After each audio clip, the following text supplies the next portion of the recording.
জুলাই গণ অভ্যুত্থান কেবল কোনো ব্যক্তির পরিবর্তন নয়, ক্ষমতা থেকে কোনো একটি দল থেকে সরিয়ে আরেকটি দলকে বসানোর পরিকল্পনা ছিল না, বরং কিভাবে রাষ্ট্রের গুণগত পরিবর্তন করে রাষ্ট্র কাঠামোর মৌলিক এবং গুণগত সংস্কারের মাধ্যমে জনগণের অধিকার রক্ষা করবে এমন একটি গণতান্ত্রিক রাষ্ট্র ব্যবস্থা প্রতিষ্ঠা করার আকাঙ্ক্ষা ছিল সেই জুলাই গণ অভ্যুত্থানে। আমরা মনে করি যে বাংলাদেশে ইতিহাসে বিভিন্ন সময় জনগণ রাস্তায় নেমেছে, আন্দোলন করেছে।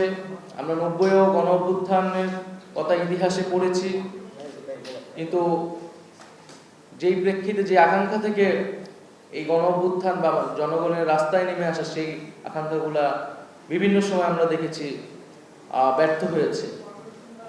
সেই ব্যর্থতার ফলেই আসলে 16 বছরের যে একটি ফ্যাসিবাদী শাসন ব্যবস্থা, তার প্রেক্ষাপট তৈরি হয়েছিল। তাই আমরা চাই যে এইবারের যে জুলাই গণ অভ্যুত্থান প্রেক্ষাপটে আমাদের আজকের এই উদ্যোগ আয়োজক সারা দেশে, সেটা যাতে কোনোভাবেই ব্যর্থ না হয় এবং আমাদের যে আকাঙ্ক্ষা তৈরি হয়েছে জনগণের ভিতরে, সেই আকাঙ্ক্ষা অবশ্যই আমাদেরকে পূরণ করতে হবে। এটা জাতির প্রতি আমাদের সকলেরই আসলে অঙ্গীকার। জাতীয় নাগরিক পার্টি এনসিপি পরিষ্কারভাবে বলেছে যে সংস্কার বলতে আমরা বুঝি যে মৌলিক সংস্কার, যে সংস্কার করলে রাষ্ট্র কাঠামোর একটি আমূল পরিবর্তন, গুণগত পরিবর্তন সম্ভব হবে।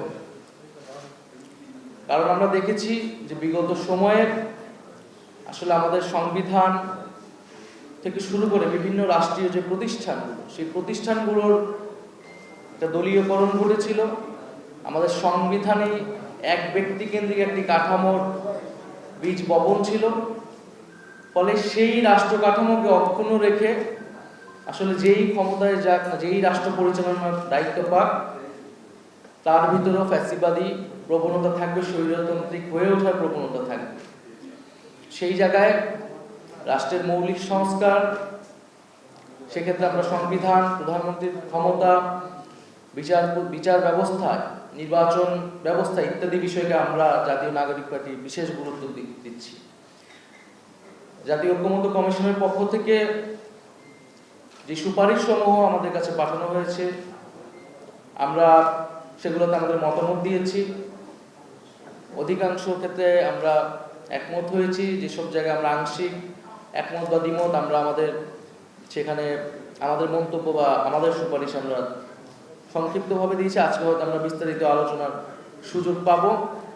তো জাতীয় ঐক্যমত্য কমিশনকে সে সুযোগ করে দেওয়ার জন্য আমরা আন্তরিকভাবে আবারও ধন্যবাদ জানাচ্ছি এবং আমরা মনে করি যে এবারে আমাদের যে সুযোগ তৈরি হয়েছে জাতির সামনে, এবং আমরা যে কথাটি বলছি যে জাতীয় ঐক্যমত্য আসলে প্রয়োজন, জুলাই সনদ প্রয়োজন, জাতির সামনে আমাদের সকলের সেই কমিটমেন্ট, সেই অঙ্গীকার রাখতে হবে।